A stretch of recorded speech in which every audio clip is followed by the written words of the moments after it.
Žiaci 2. A triedy na Medňanskej ulici v Ilave sa rozhodli, že pôjdu na školský výlet loďou.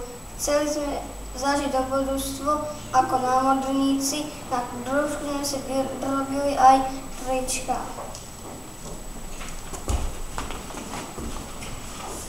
Naša loď bola ťažká, dutá a mala vysoké steny.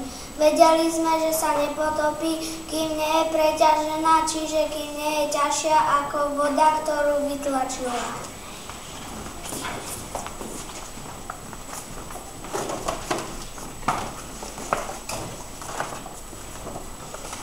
Plavili sme sa po Tichom oceáne, je to najväčší oceán na svete.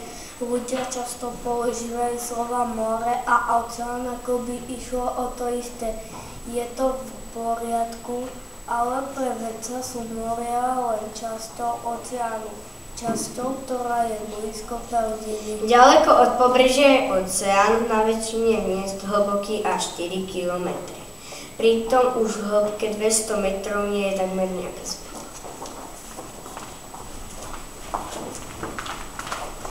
Na dne oceána je taká tma, že niektoré ryby si musia posvietiť vlastným svetlom. Hlbokomorský čert má na hlave výbežok a na jeho konci svetelkujúcu lôčku. Svetlo láka drobné ryby rovno do jeho veľkej papule. Vráskovec obrovský je taký dlhý, že na chrbte by mu mohlo stať za sebou 8 slonov. Videli sme aj žraloky, aj delfíny. Boli si veľmi podobné, ale patria do dvoch veľmi rozdielnych skupín živočíchov. Žraloky sú ryby a delfíny sú cicavce. Ryba musí dýchať, aby zostala nažive tak ako my. Keď my však dýchame kyslík do vzduchu, ryba ho získala z vody. V oceáne sme videli korálové útesy. Korálový útes je nádherný podmorský zámok. Na oko vyzerá kamenný a mŕtvý, ale je plný života. Po ceste nám pani učiteľka rozprávala príbeh o námorníkovi Sindbadovi, ktorý na svojich cestách zažil vzrušujúce dobrodružstva. Keď sme vystúpili z lode, išli sme sa kúpať do priezračného oceánu. Chlapci sa potápali. Videli sme ryby a aj chobotnicu. Dievčatá zbierali mušle, chceli v nich nájsť vzácne perly. Pani učiteľka ležala na piesku pod palmami, pila mlieko z kokosového orecha.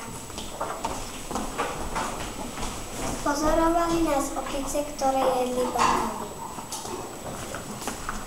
Zrazu deti uvideli domorodca. Starali sa o chlapca, ktorý tu dávno stroskotal. Jeho otec bol kapitánom lode. Chlapec ako jediný sa zachránil, keď ich prepadli piráti. S domorodcami postavil hotel pre turistov. Volal sa Planéta. Všetci sa spolu vybrali hľadať poklad. Išli cez hlboký pralec. Prišli na miesto, kde sa cesty rozdeľujú. Cesta napravo bola posypaná zlatom. Boli tam šperky, drahokamy, diamanty. Keď sa ich deti dotkli, premenili sa na kamene. Cesta naľavo bola plná dobru.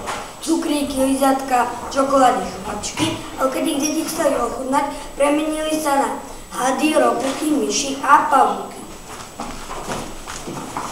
Stredná cesta bola správna. Išli sme veľmi dlho.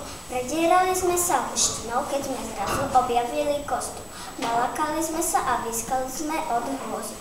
Bola to kostra indiánskeho dievčaťa, ktoré dlhé roky strážilo poklad. Trubnica bola zaprašená plná pavučín. Keď sme ju otvorili, zostali sme prekvapení. Našli sme tam len jeden papier, na ktorom bolo napísané: Múdrosť, láska, zdravie, priateľstvo, odvaha.